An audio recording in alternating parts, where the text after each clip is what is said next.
Shalom, je suis très heureux, très content que vous ayez répondu aussi nombreux à ces grands programmes qu'organise la structure que nous appelons Rema Schools. Rema Schools est une structure spécialement dédiée à l'enseignement. Et pour ce soir, nous avons un enseignement intitulé « Ce qu'il faut savoir sur le baptême d'eau ». Comme nous le disions dans la vidéo d'annonce, il y a des très grandes révélations, d'excellentes révélations en ce qui concerne le baptême d'eau.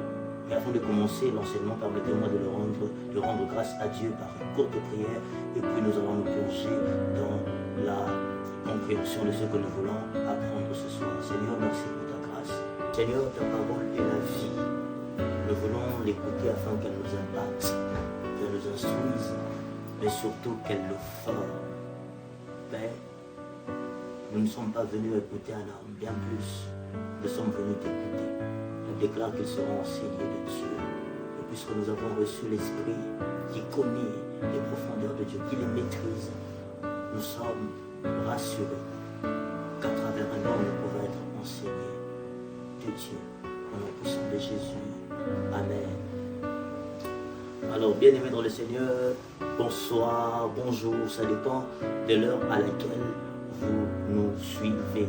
Alors, grande notre joie de nous retrouver encore ce soir autour de la parole. Nous sommes de ceux qui aimons la parole. Nous sommes de ceux qui ont pour plat préféré la parole, puisque plusieurs fois les Écritures parlent même de la parole comme étant une nourriture. Et aujourd'hui, le sujet qui nous intéresse est un sujet connu du grand public.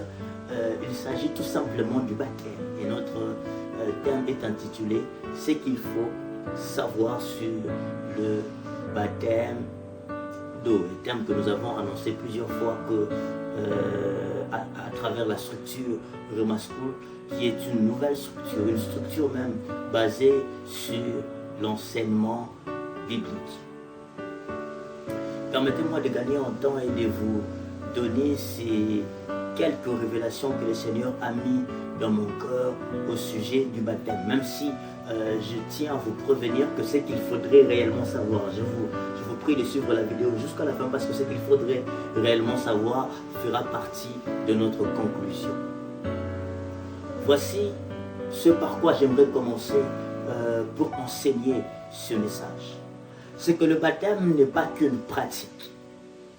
Bien plus, le baptême est une doctrine.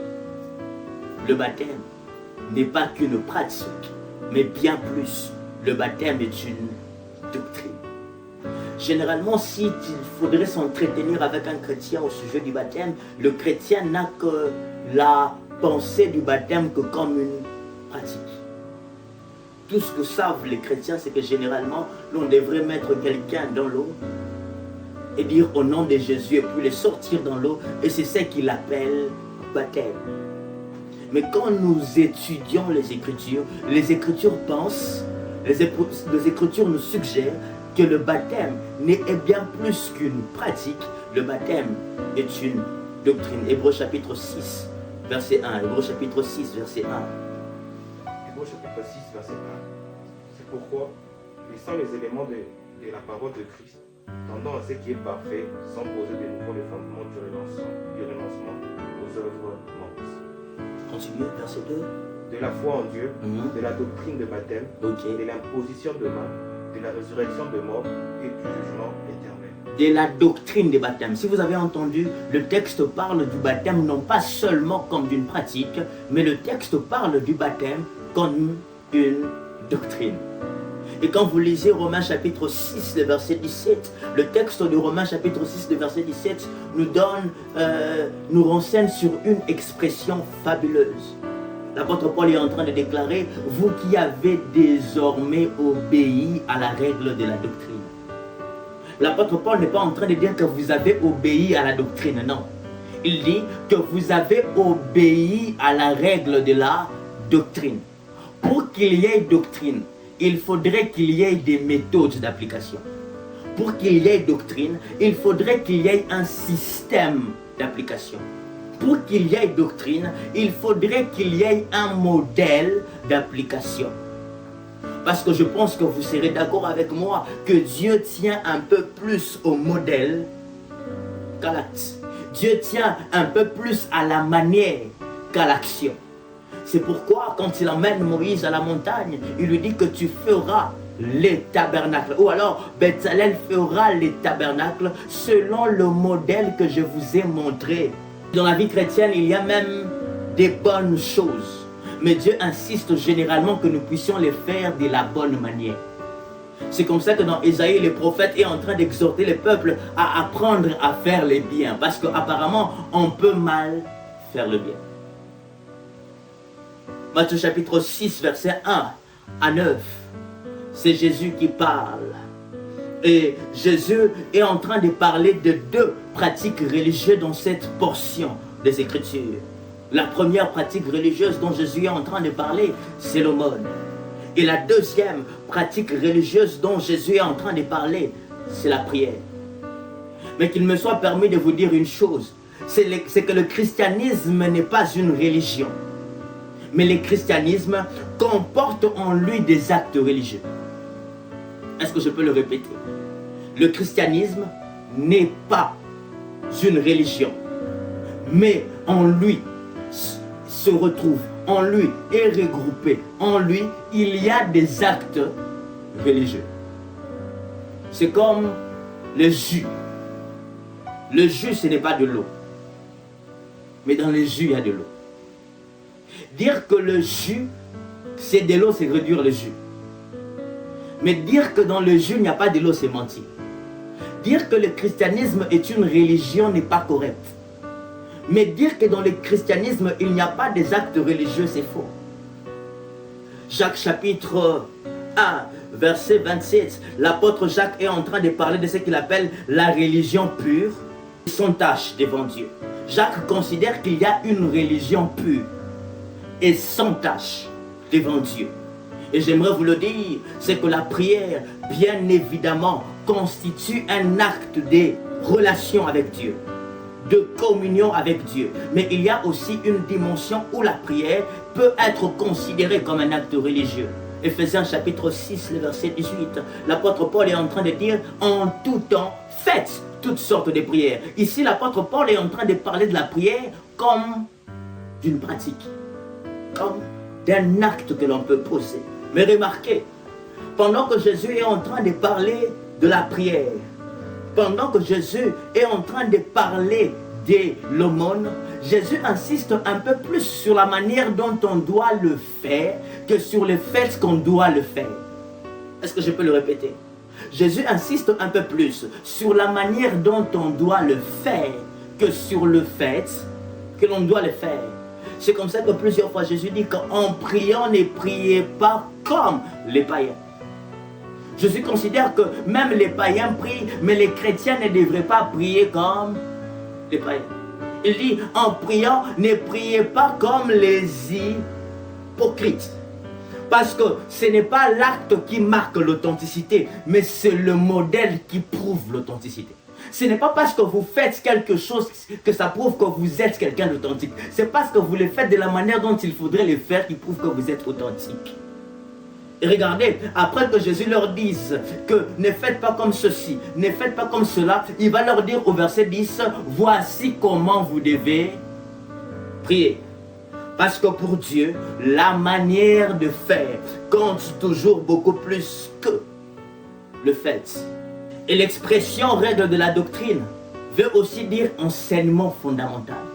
Quand l'apôtre Paul est en train de parler dans Romains 6, le verset 17, de la règle de la doctrine, il veut tout simplement dire aux chrétiens qu'ils ont obéi aux enseignements fondamentaux.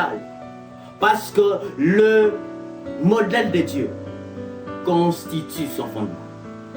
Quand Dieu vous donne son modèle à lui, il vous donne ce par quoi vous devez commencer. Il vous montre le fondement. Quand Dieu établit un modèle, il est au fait en train d'établir un fondement.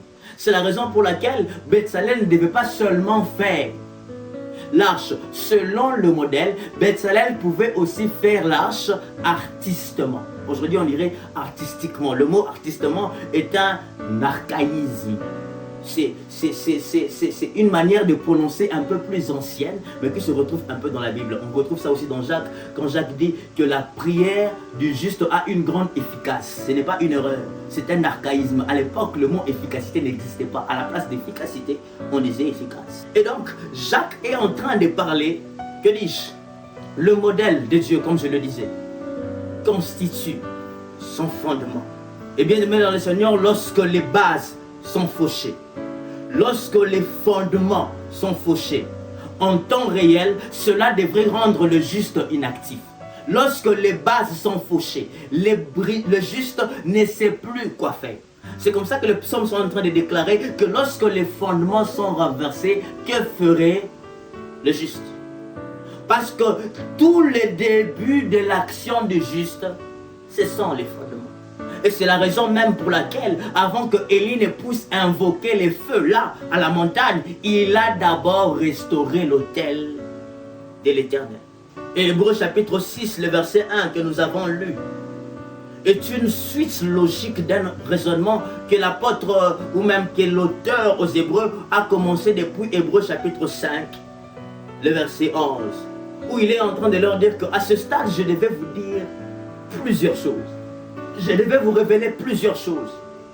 Mais votre compréhension, mais vous êtes devenus lents à comprendre. Je devais vous dire plusieurs choses au sujet du sacerdoce.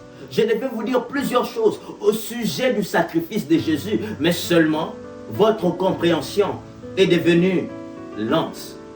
Parce que généralement, pour connaître beaucoup, il faudrait comprendre rapidement.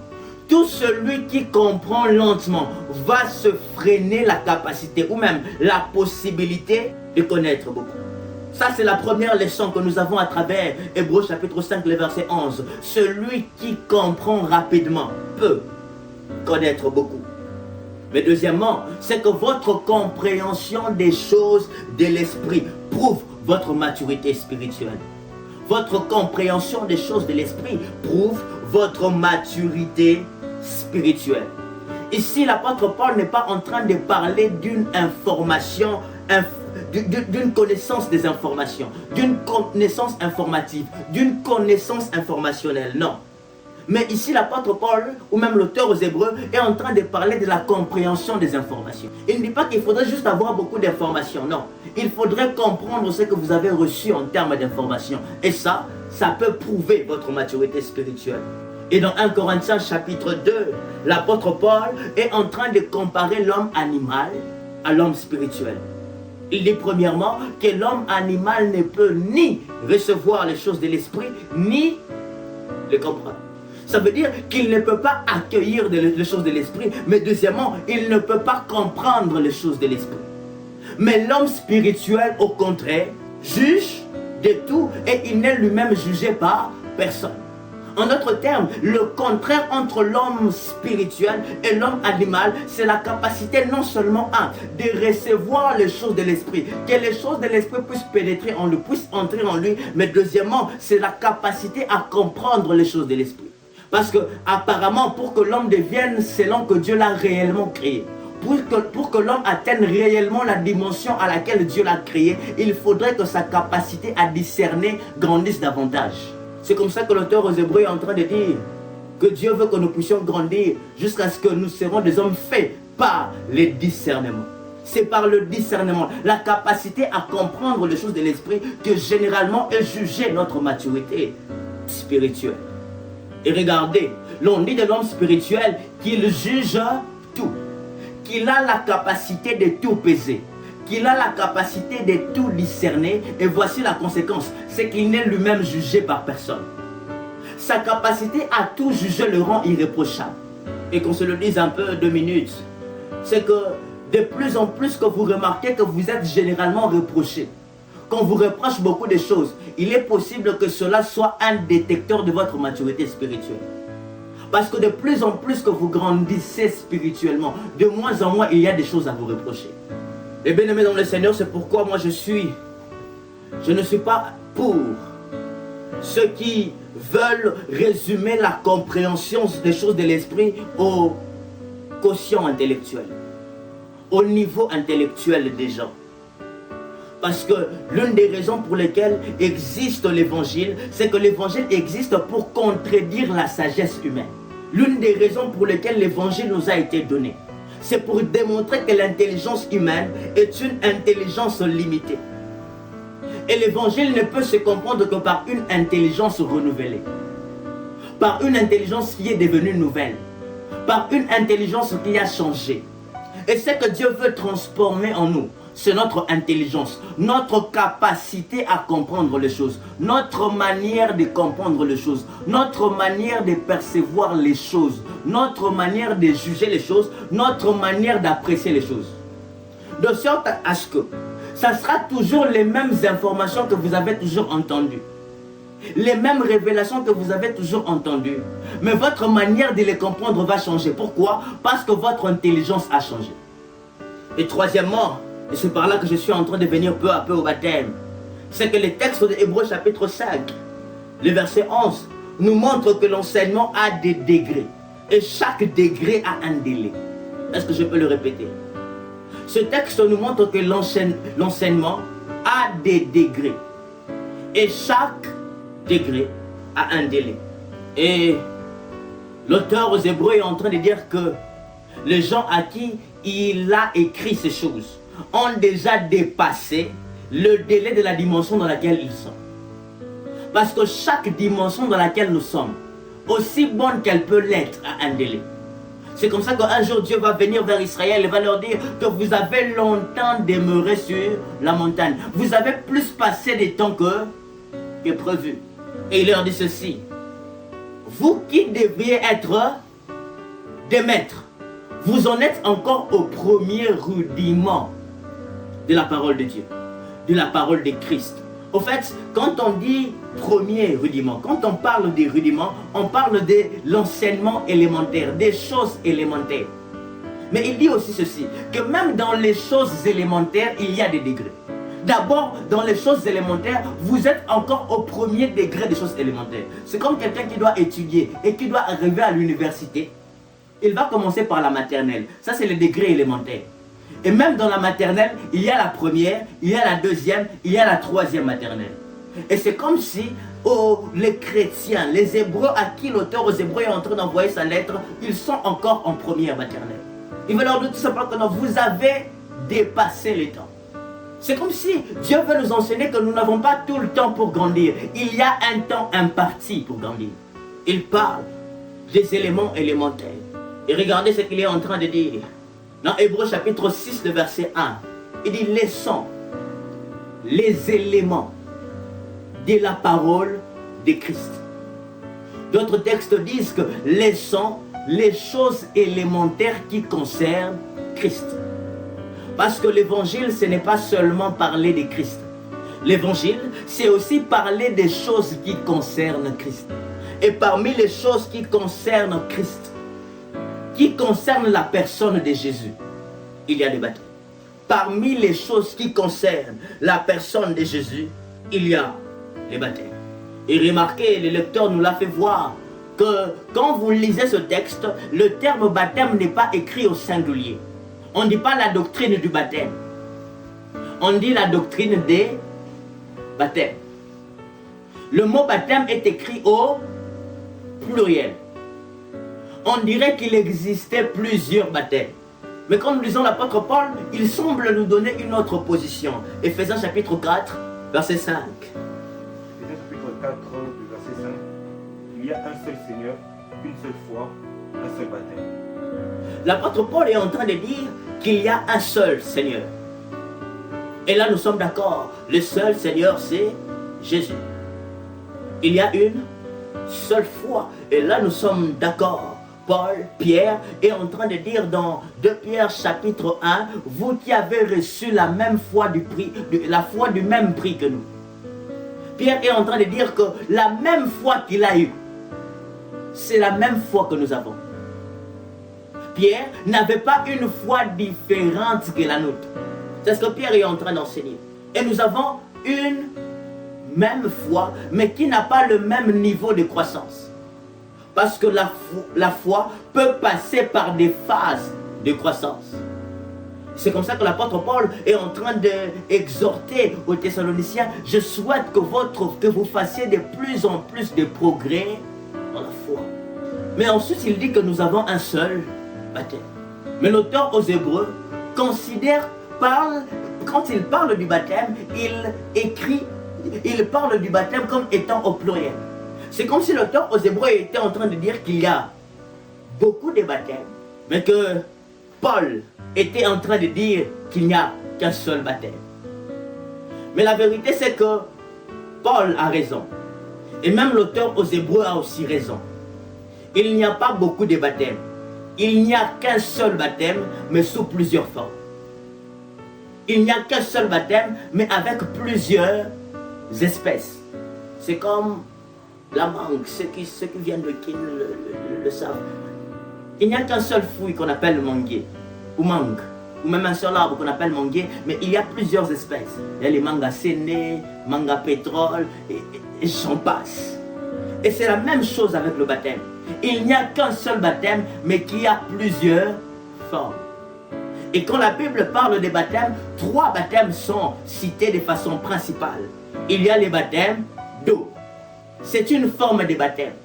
Il y a le baptême dans le Saint-Esprit. C'est aussi une forme de baptême. Et il y a aussi le baptême du Saint-Esprit et de feu.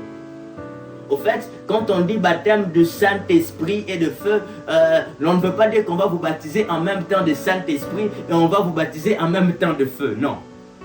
En réalité, quand on dit baptême du Saint-Esprit, on veut au fait réellement dire baptême seulement de feu. Si on doit faire simple, c'est le baptême de feu. C'est comme ça que durant cet enseignement, je ne dirais pas baptême du Saint-Esprit et de feu, je dirais baptême de feu.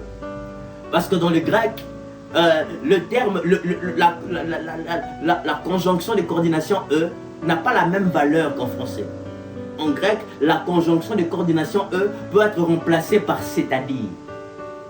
C'est-à-dire que quand Jésus est en train de dire que je vous baptiserai de Saint-Esprit et de feu, il veut tout simplement dire, comme Jean est en train de dire que Jésus baptisera de Saint-Esprit et de feu, il veut tout simplement dire que Jésus baptisera de Saint-Esprit, c'est-à-dire de feu. Matthieu chapitre 3, verset 11. Matthieu 3, verset 11. Matthieu chapitre 3, verset 11. Moi, je vous baptise d'eau pour vous amener à la repentance. Et celui qui vient après moi est plus puissant que moi, et je ne suis pas digne de porter ses souliers. Lui, il vous baptisera du Saint-Esprit et de feu. Lui, il vous baptisera du Saint-Esprit et de feu. Dans le cadre de cet enseignement, qu'il me soit permis de ne parler que du baptême de feu et du baptême d'eau. À titre de comparaison, avant de spécialement me focaliser sur le baptême d'eau.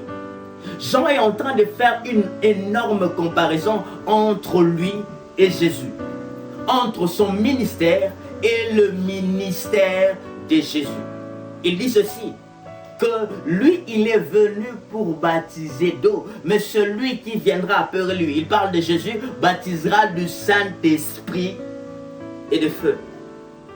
Et la raison pour laquelle lui baptise d'eau, et Jésus plutôt baptise du Saint-Esprit, est une raison de puissance.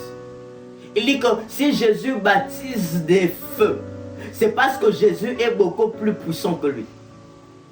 C'est comme si Jean voulait dire, ce n'est qu'une suggestion, c'est comme si Jean voulait dire que pour baptiser des feux, il faut plus de puissance que pour baptiser d'eau. Parce que, attention, le baptême du Saint-Esprit et de feu est une exclusivité de Jésus. Jusqu'à nos jours, il n'y a que Jésus qui baptise du Saint-Esprit et qui baptise de feu. D'ailleurs, il semble que, selon les données bibliques, que Jésus n'a jamais baptisé d'eau. Il n'y avait que ses disciples qui baptisaient d'eau. Et d'ailleurs, ce que je veux, ce que je m'apprête à dire, c'est à prendre ou à laisser.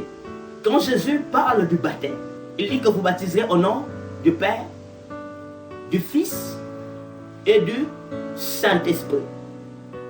Mais dans la pratique, les apôtres ne baptisent pas au nom du Père, du Fils et du Saint-Esprit.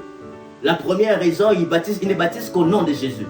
Et la première raison, je pense qu'à ce niveau, on peut tous se mettre d'accord, c'est parce que Jésus représente la divinité sur la terre. Il est le nom par lequel les saluts passent.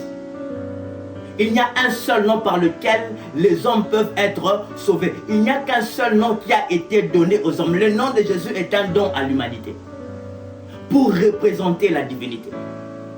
Et donc, que l'on dise au nom de Jésus, l'on est en train de faire intervenir toute la divinité parce que Jésus est le médiateur entre nous et la divinité. Jésus est la porte. Ça veut dire que quand vous dites Jésus, vous avez ouvert la porte pour toute la divinité. Alors pour ça, nous n'avons pas besoin de nous inquiéter. Mais là, peut-être où on pourra se lancer des pierres, c'est à ce niveau. C'est que je pense aussi que l'une des raisons pour laquelle l'on faisait intervenir le nom de Jésus, c'était aussi pour que le baptême du feu soit activé. Parce que vous allez remarquer que généralement, dans les actes des apôtres, à chaque fois que l'on baptisait d'eau, il y avait en même temps le baptême dans le Saint-Esprit. Mais bon, ça je vous le suggère, c'est après on doit laisser.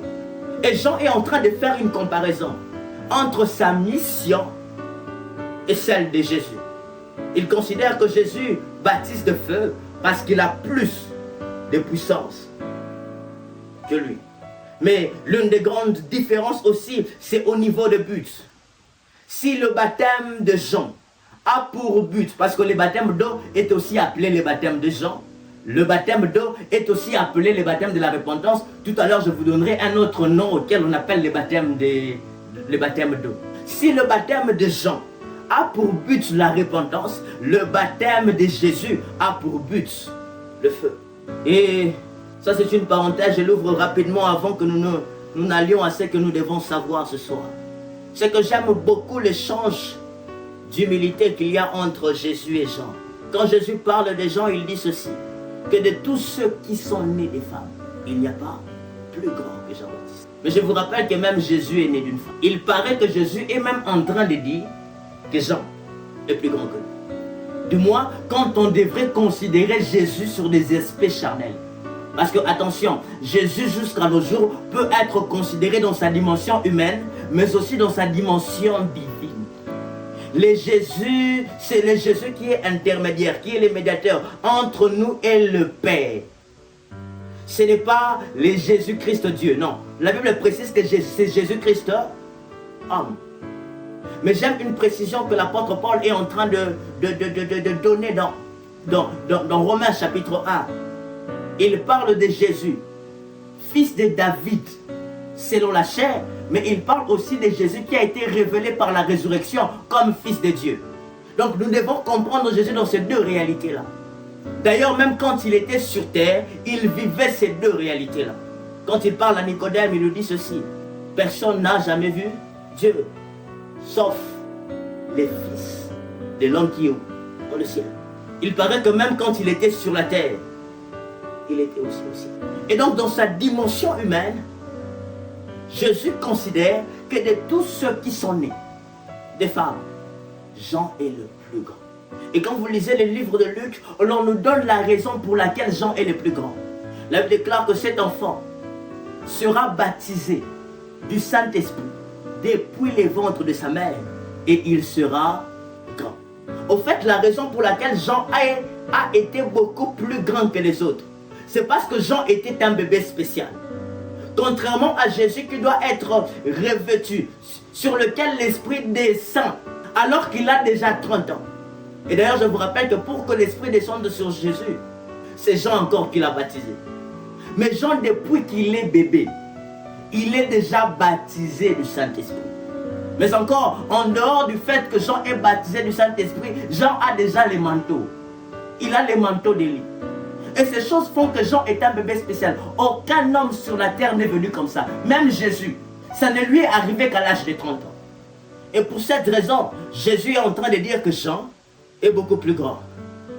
Mais Jean aussi est en train de dire ceci, que celui qui viendra après lui l'a précédé.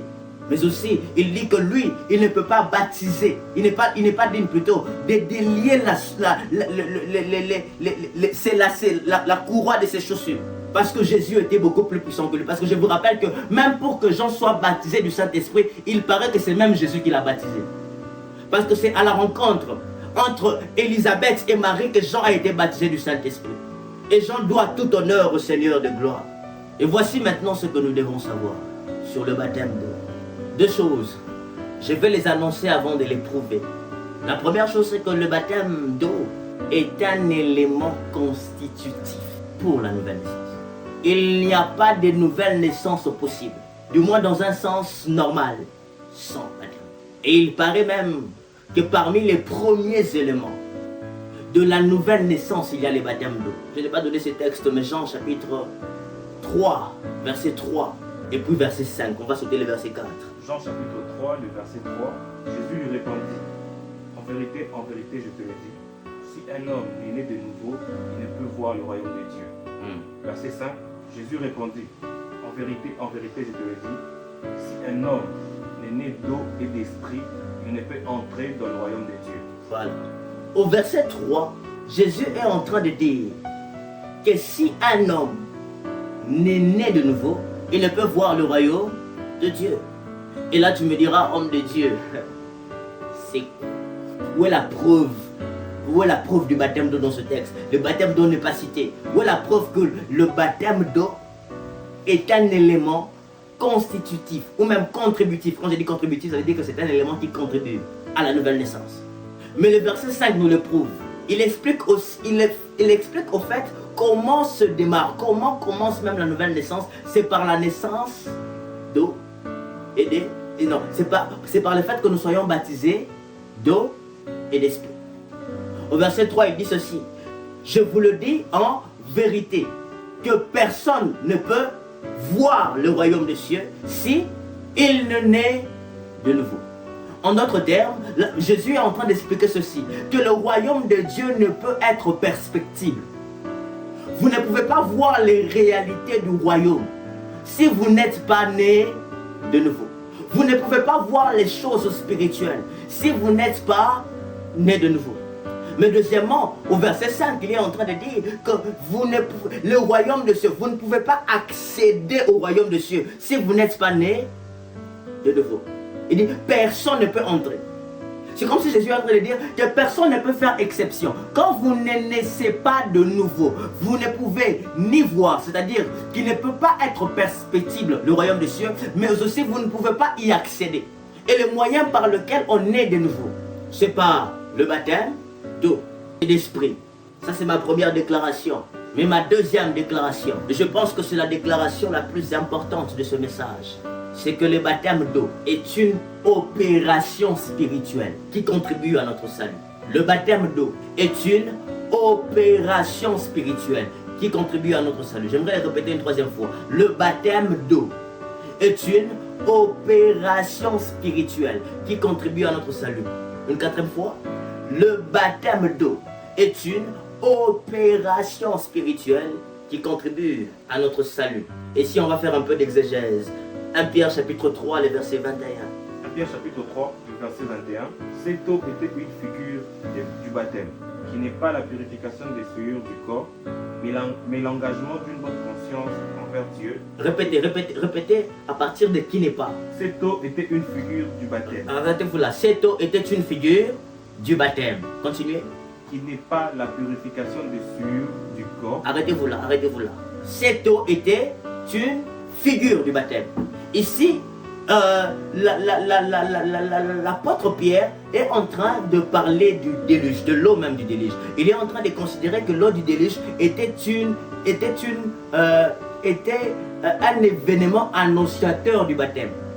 C'était un événement prophétique qui était en train de prophétiser sur le baptême. Ça symbolisait le baptême. Au fait, c'est comme s'il était en train de nous dire ce que le baptême est. C'est une eau. C'est que les eaux de Noé étaient. Les eaux du déluge étaient. Une figure du baptême. On peut aller. Mais l'engagement d'une bonne conscience envers Dieu. Et qui maintenant vous sauve, vous aussi par la résurrection de Jésus-Christ. On va revenir là-bas. 2 Corinthiens chapitre 7, verset 1. 2 Corinthiens chapitre 7, verset 1. 2 Corinthiens chapitre 7, verset 21. Verset 1. Verset 1. Ayant donc de telles promesses, bien-aimés, purifions-nous de toute souillure de la chair et de l'esprit, en achevant notre sanctification dans la crainte de Dieu. Purifions-nous donc de toute. Et toute souillure de la chair et de l'esprit. D'autres versions disent de toute souillure du corps et de l'esprit. Prenons un dernier texte. Éphésiens chapitre 5, le verset 26. Éphésiens chapitre 5, le verset 26. Afin de la sanctifier par la parole, après l'avoir purifiée par le baptême d'eau. Répétez après. Afin de la sanctifier par la parole, après l'avoir purifiée par le baptême d'eau. Afin de la sanctifier. Suivez-moi bien. Les textes, je ne vais pas beaucoup les interpréter. Afin de la sanctifier par la parole et de la purifier par le baptême d'eau. C'est l'apôtre Paul qui est en train de parler ici. Comme je le disais, Pierre, dans 1 Pierre 3, est en train de parler des eaux du déluge. En fait, pour la petite histoire, Pierre est en train d'expliquer que la venue de Jésus sera certaine. Elle va arriver. Parce que plusieurs sont en train de douter à cette époque même de la venue de Jésus. Et il dit ceci, qu'à l'époque de Noé, c'était la même chose, mais il y a eu l'eau, la pluie qui est venue et qui a décimé tout le monde à l'époque de Noé. Et il dit ceci, il explique ceci.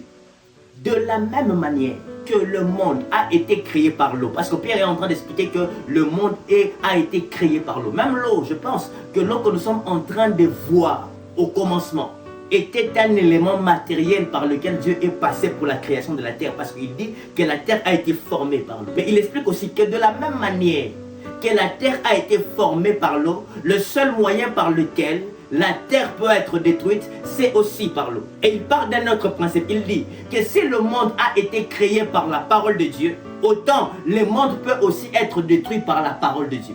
Et puisque Dieu promet par sa parole que le monde sera détruit, on devrait y croire. Parce que la même parole qui est capable de détruire le monde, c'est la même parole qui a été capable de créer le monde. Et il prouve cela par un événement qui est déjà arrivé. Parce qu'apparemment, la destruction de la terre est un bis repetita, est un élément qui va se répéter pour la deuxième fois. La terre a déjà été détruite avant. C'est comme si Dieu voulait prouver par l'épisode de Noé qu'il était capable de détruire la terre.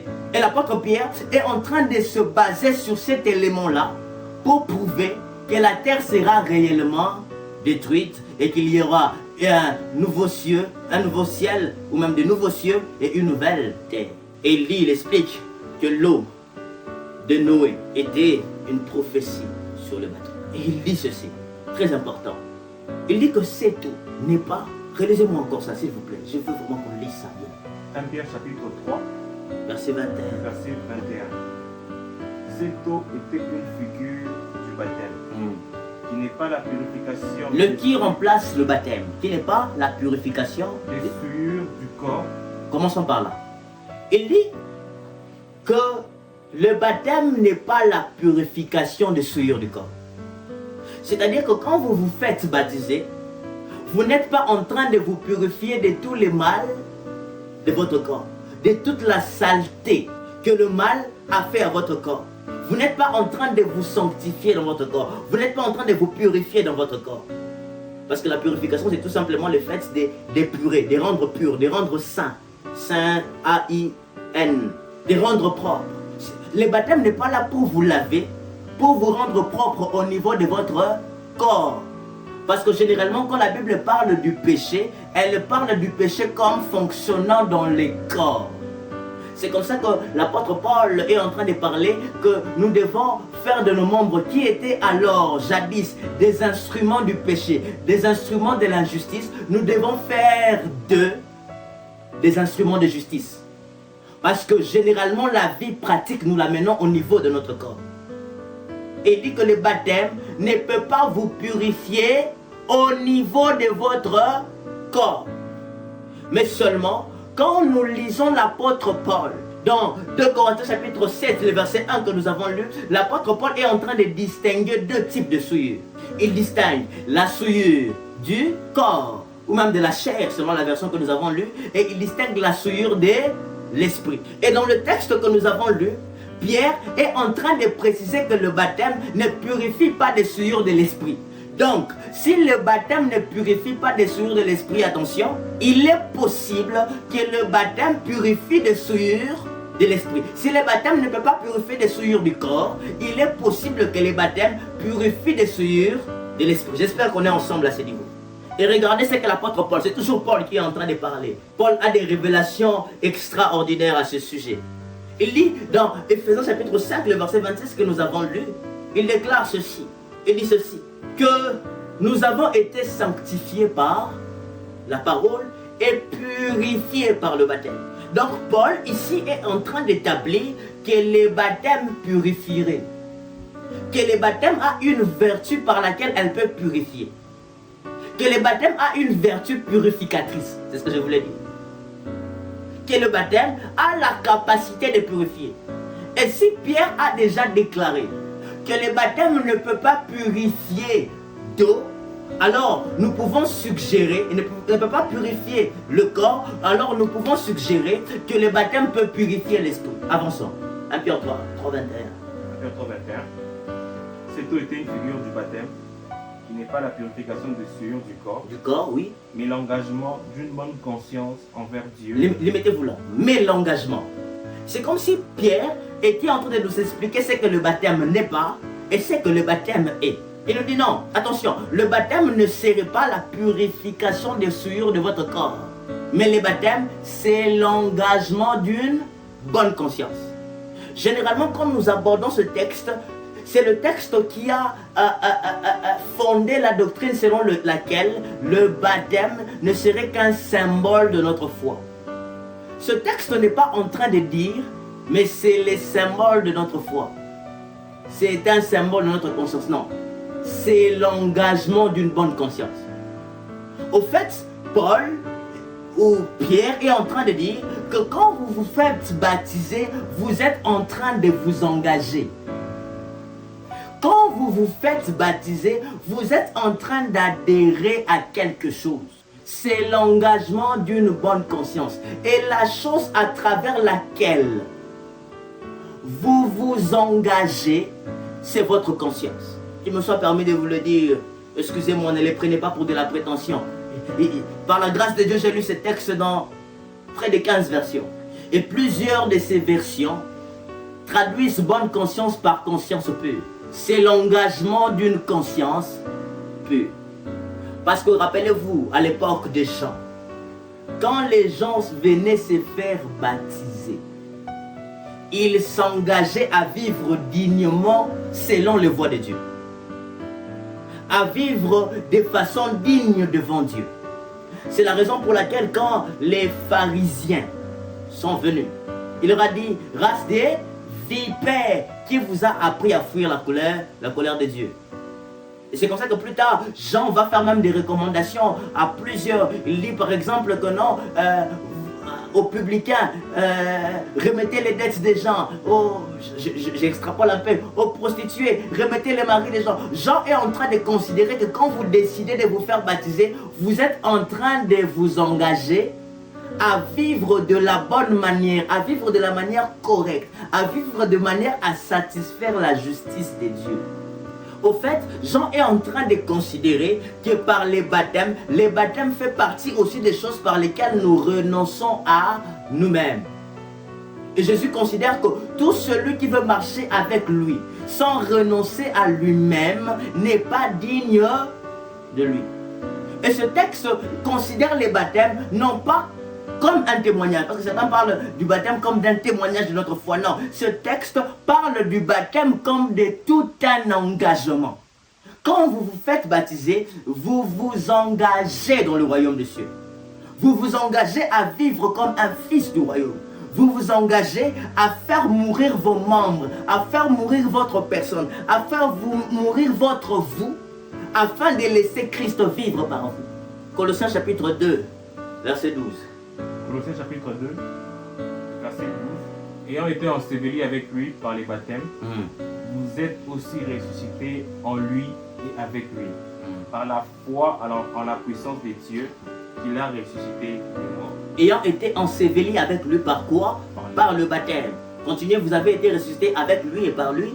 Par la la foi. foi en la puissance de Dieu qu'il a ressuscité de mort. Par la foi en la puissance de Dieu qu'il a ressuscité des morts. Romains chapitre, possible que le verset que je cherche ce soit le verset 5.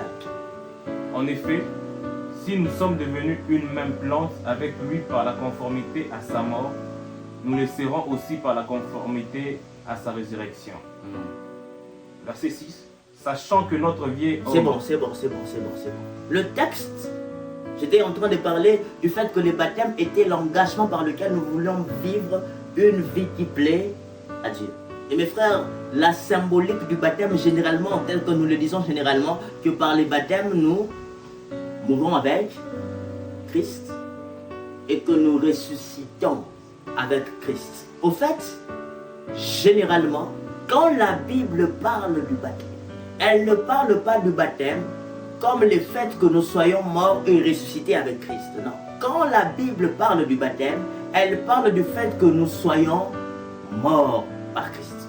Le baptême est le moyen par lequel nous nous identifions à la mort de Christ, par lequel nous sommes ensevelis avec Christ.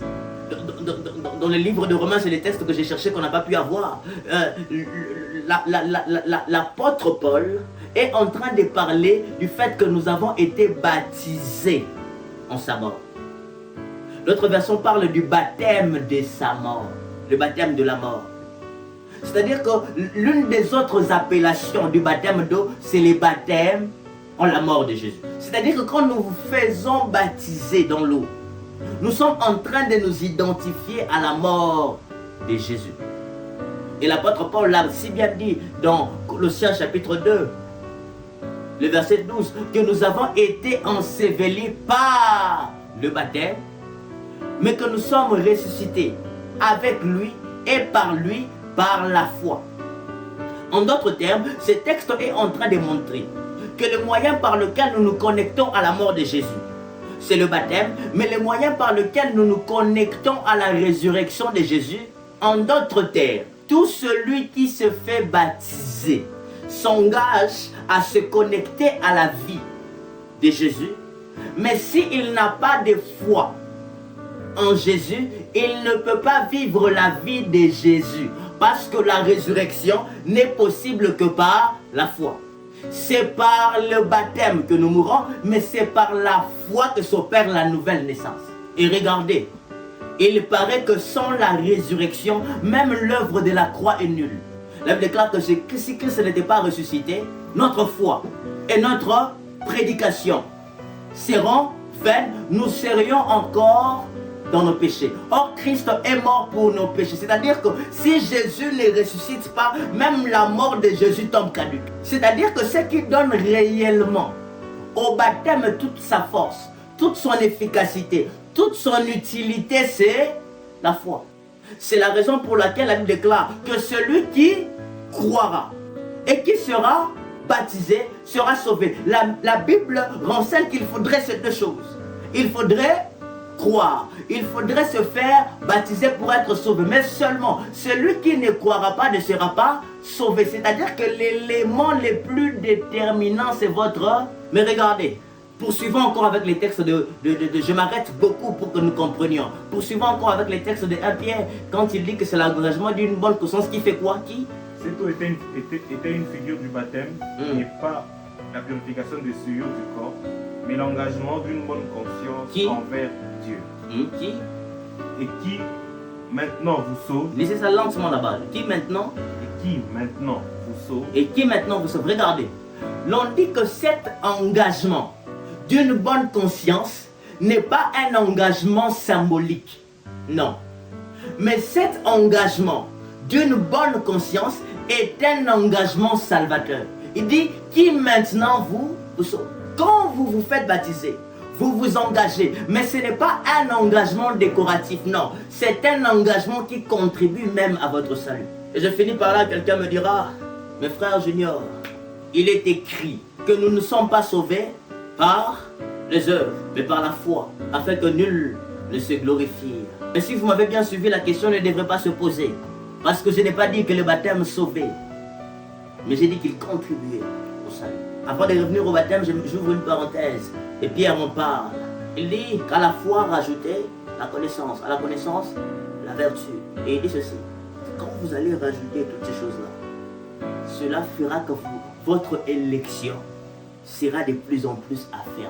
Ce texte montre que dans notre marche chrétienne, pour que le chrétien travaille à son salut, les chrétiens ne travaillent pas pour son salut, les chrétiens travaillent à son salut. Et regardez, le travail du salut ne sont pas des efforts que font les chrétiens pour son salut. Non, pas du tout. Le travail au salut, ce n'est que le fruit des choses qu'il a reçues du salut. C'est comme ça qu'au début, avant, les textes que je vous ai cités qui parlent de travailler à notre salut se trouvent dans Philippiens chapitre 2. Mais au début, Paul est en train d'exhorter, il dit ceci. S'il y a quelque consolation en Christ, s'il y a quelque union d'esprit en Christ, rendez donc ma joie parfaite. Vous ne pouvez rendre ma joie parfaite en travaillant votre salut que si ces choses y sont déjà en Christ. Et si vous êtes en Christ, ces choses vous sont accordées. Regardez. Quand c'est que le second appelle en Christ, d'autres versions les appellent étant unis à Christ. Être en union avec Christ. Et nous avons lu les textes de Romains 6 qui parlent du fait que nous sommes devenus une même plante avec Christ. Nous sommes devenus un même corps avec Christ. Et travailler à son salut, ce n'est que manifester sa nature réelle en Christ. Alors pour revenir, effectivement, et cela ne devrait pas changer, nous ne sommes sauvés que par la foi. Mais regardez, je pense que la foi devrait être un peu redéfinie. Quand l'apôtre Jacques est en train de parler de la foi, il parle de la foi en deux dimensions.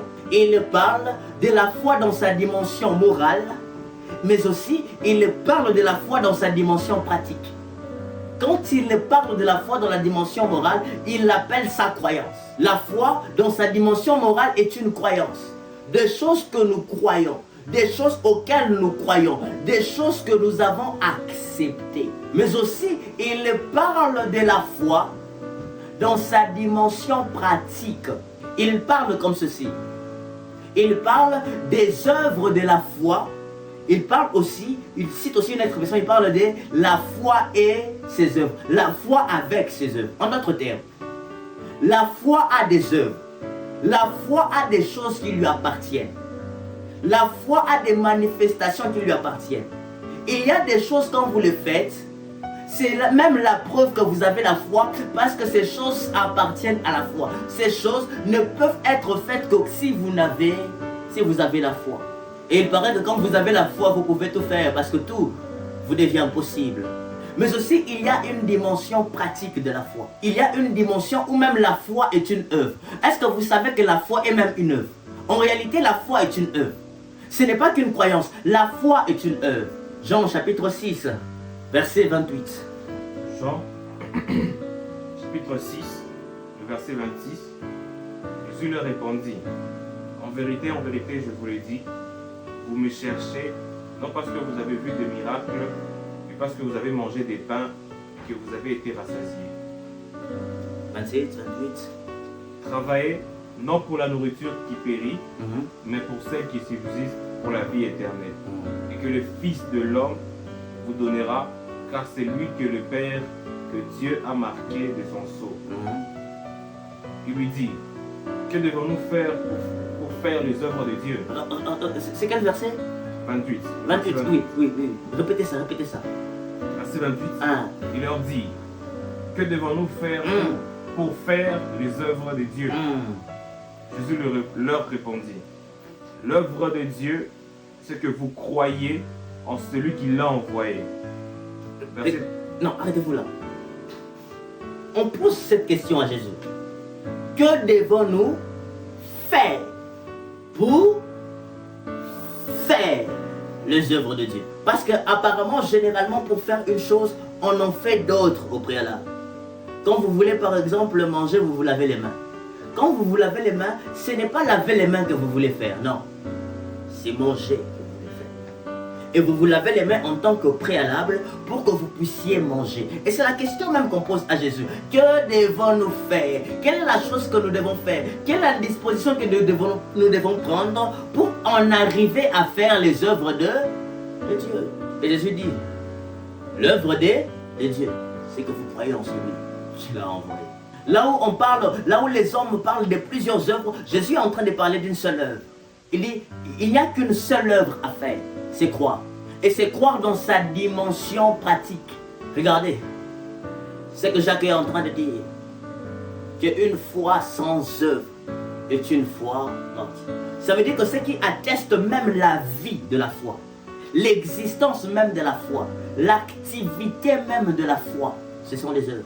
Mais aussi, Jacques parle de la foi avec ses œuvres. La foi a des œuvres qui l'accompagnent.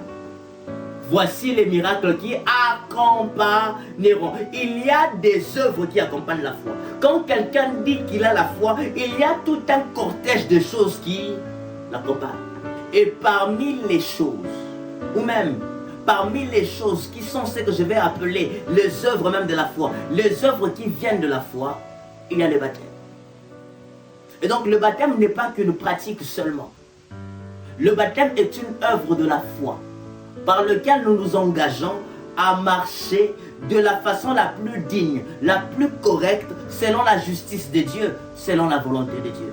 Et c'est à ce stade-là, puisque c'est un engagement à marcher avec Dieu, puisque c'est un engagement à marcher selon la justice de Dieu, et puisque c'est une opération spirituelle, le baptême a des vertus salvatrices. Et c'est ce que nous voulions que vous puissiez savoir ce soir, bien-aimés dans le Seigneur.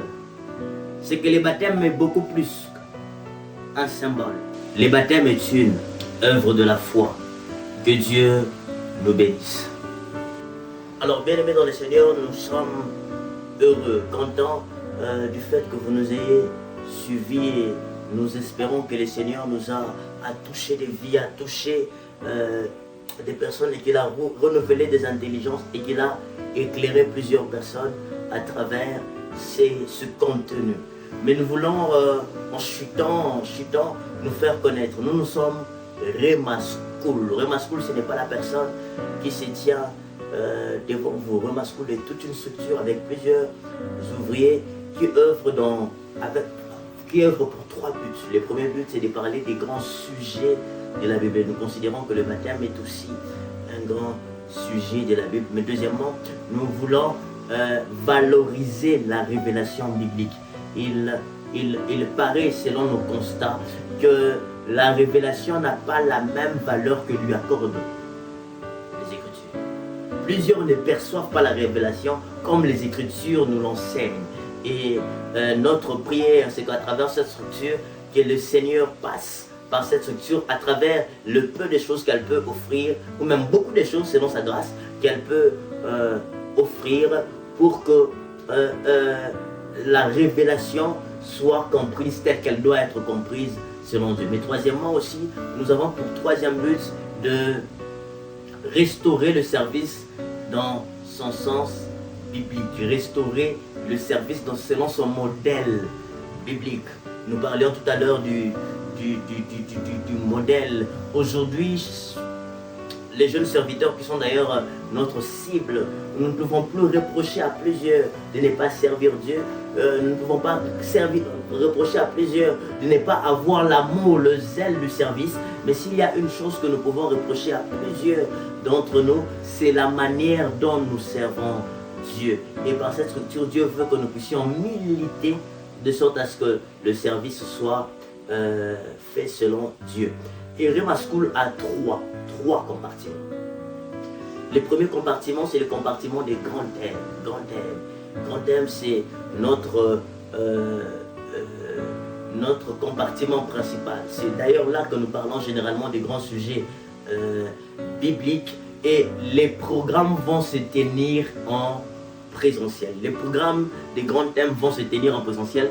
Tout à l'heure, il y aura une annonce par rapport à ça et ne se tiennent que le jour férié. Et cette année, nous aurons 2 dates que nous allons bientôt vous annoncer. Mais deuxièmement, il y a les compartiments des réseaux sociaux avec des lives que nous tenons généralement, normalement, une fois le mois.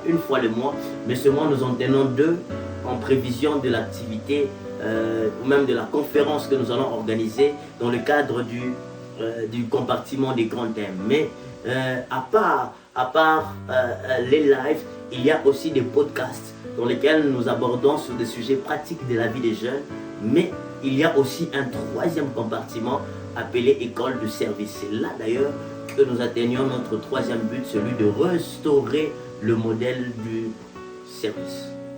Et comme je le disais, je n'ai cessé de le répéter, c'est que dans le cadre du compartiment des grands thèmes, il y a un grand programme que nous avons appris à appeler Metanoia Conference. Metanoia Conference en anglais, c'est en grec et en anglais. C'est un mélange des deux langues mythiques dans l'histoire de l'humanité.